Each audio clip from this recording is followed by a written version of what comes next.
হজ জীবনে আমরা জানি, এটা সকলেই জানি যে হজ জীবনে একবার মাত্র ফরজ। ইবনে আব্বাস রাদিয়াল্লাহু তাআলা বর্ণনা করছেন যে একজন সাহাবী, বিশিষ্ট সাহাবী, আল্লাহ রাসূল সাল্লাল্লাহু আলাইহি ওয়াসাল্লামকে প্রশ্ন করলেন, জিজ্ঞাসা করলেন যে এই হজ, আল হাজ্জু ফি কুল্লি সানাহ আও মাররাতান ওয়াহিদাতান, হে আল্লাহ রাসূল, ইয়া রাসূলুল্লাহ সাল্লাল্লাহু আলাইহি ওয়াসাল্লাম, হে আল্লাহ রাসূল সাল্লাল্লাহু আলাইহি ওয়াসাল্লাম, এই হজ কি প্রতি বছর করতে হবে নাকি এটি জীবনে একবারই করতে হবে? বলে, তিনি বললেন বাল মাররাতান ওয়াহিদাতান, এই হজ জীবনে মাত্র একবার। ফামান জাদা, তবে কেউ যদি বেশি করে, একবারের অধিক করে, তাহলে তার এটা ফাহুয়া তাতাওউন, এটা তার জন্য নফল হবে, অধিক সওয়াবের কাজ হবে। তবে একবার করলেই হজ এর ইবাদতের ফরজিয়াত ওর উপর থেকে কি হবে, উঠে যাবে, তার দায়িত্ব পালন হয়ে যাবে এই জিন্দেগিতে মাত্র একবার। এখন অনেকে দেখা যায় যে আমরা বহুবার হজ করি, একবারে অধিক করি, কিন্তু আমরা আশপাশের আমাদের পাড়া প্রতিবেশীর দিকে খেয়াল করি না। এটিও কিন্তু দেখার বিষয় আছে। আপনার যদি একবার হজ হয়ে যায় তাহলে দ্বিতীয়বার হজ করতে পারলে পারেন, কিন্তু তার চাইতে গুরুত্বপূর্ণ তখন, কারণ আপনার ফরজিয়াত পালন হয়ে গেছে। এখন আপনার জন্য ফরজ হলো আপনার পাশে যে না খেয়ে আছে মিসকিনগুলোকে দেখতে হবে। আপনার এলাকাতে গরিব দুস্থ যারা বাইরে চাইতে যায়, এই জন্য এলাকাবাসীকে হিসাব দিতে হবে। এটা খেয়াল করতে হবে কোন লোকটা বিপদের সম্মুখীন হয়েছে, কাউকে বলতে পারছে না, বিভিন্ন অসুখে জর্জরিত হচ্ছে, তারপর তার বাড়িতে খাবার নাই, এটা অনেকে হতে পারে, এটা খোঁজ নিয়ে দেখছেন না। আল্লাহ রাসূল সাল্লাল্লাহু আলাইহি ওয়াসাল্লাম বলছেন ওই ব্যক্তি মুমিন নয়। যে ব্যক্তি নিজে খেয়ে পরে শুয়ে ঘুমিয়ে গেল আর তার প্রতিবেশী অভুক্ত অবস্থায় রইল, তাহলে তো হজ করে লাভ হলো না। মানে হজ করলাম কিন্তু মুমিন হতে পারলাম না। এই জন্য ফরজিয়াত আদায় হয়ে যাওয়ার পরে আমরা অবশ্যই আমাদের গরিব দুস্থ যারা এলাকায় রয়েছে তাদের হক বেশি, আমরা বাইরে দান করাকে বেশি গুরুত্ব মনে করি। এটি অবশ্যই আমাদের ইসলামকে উল্টো যারা বুঝি তাদের বুঝ। আত্মীয় স্বজনকে দান করা আমরা দান মনে করি না, না, সবচেয়ে বেশি হক রাখে সম্পদে পিতা এবং মাতা, তারপরে স্ত্রী এবং সন্তান, এরপরে এভাবে যত কাছের তত। আপনার সম্পদে অভাবগ্রস্ত যদি হয় তাহলে হক রাখে। নিজের এলাকাতে একজন মানুষ কষ্টে সে নিঃশব্দে আত্মনাদ করছে, আপনি দেখেও না দেখার ভান করছেন, আর অনেক দূরে গিয়ে আপনি বহু টাকা দান করে নাম নিয়ে আসলেন, এই দান কখনই কবুল হবে। এই জন্য হজ একবার করার পরেও এই বিষয়গুলো খেয়াল করতে হবে। এই হজের অনেক ফজিলত রয়েছে।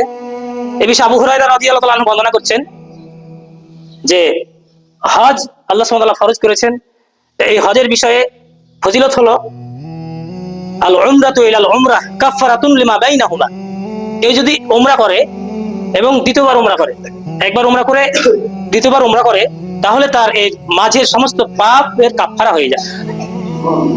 এরপরে তিনি দ্বিতীয়বার বলছেন এবং আল হাজ্জু মাবরুরুন, কবুল হজ, গ্রহণযোগ্য হজ হলো, এর প্রতিদান হলো লাইসা লাহু জাযাউন ইল্লাল জান্নাহ। হজ্জে মাবরুর বলা হয় ওই হজকে যে হজ কবুল হয়।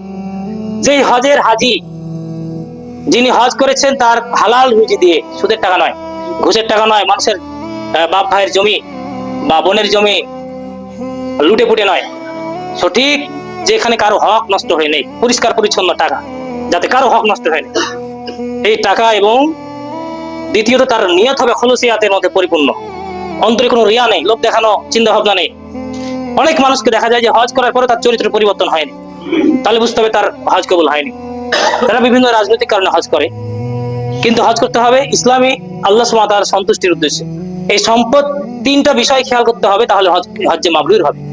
এক নম্বর বিষয় হলো আমার যেই সম্পদ দিয়ে আমি হজ সম্পাদন করব, এই সম্পদ হতে হবে হালাল, কারো হক নষ্ট করা নয়, হারামের সাথে যুক্ত নয়। এক।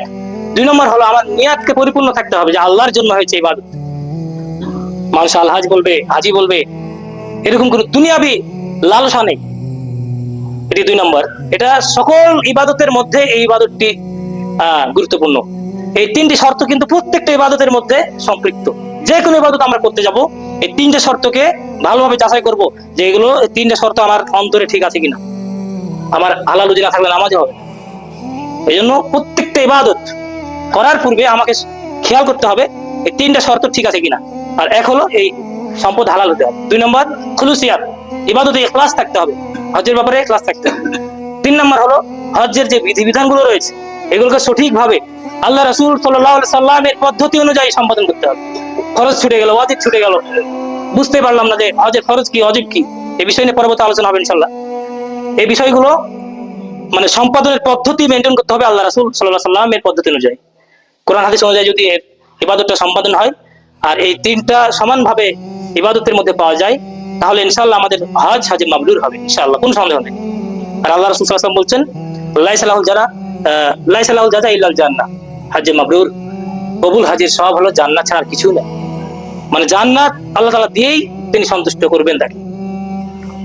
অন্য হাদিসে বর্ণিত হয়েছে, আবু হুরায়রা রাদিয়াল্লাহু তাআলা থেকে বর্ণিত, যে যারা এভাবে হজ করে, এই যেভাবে বললাম এই তিনটা শর্ত পূরণ করে যারা হজ করবে, তো আল্লাহ রাসূল সাল্লাল্লাহু আলাইহি ওয়াসাল্লাম তাদের ব্যাপারে বলছেন ওয়ালাদাতহু উম্মুহু, তাদের এই হজ এমন ভাবে পবিত্র হবে যে ফারাজা ওয়ালাদাতহু উম্মুহু কায়াউমি, সেই দিনের মতো, সেই দিনে যেন সে তার মা তাকে প্রসব করলো, জন্ম দিল। একজন বাচ্চাকে মা জন্ম দেয়, বাচ্চা যেভাবে পাক পবিত্র পাপ থেকে মানুষ যদি কবুল হজ করতে পারে, মানে তার হজটা যদি কবুল হয় আল্লাহর কাছে, তাহলে তার সেও রজা কায়াউমি ওয়ালাদাতহু উম্মুহু, সে সেদিনে যেন তার মা তাকে জন্ম দিল, মানে সে একবারে নিষ্পাপ হয়ে গেল। সুবহানাল্লাহ।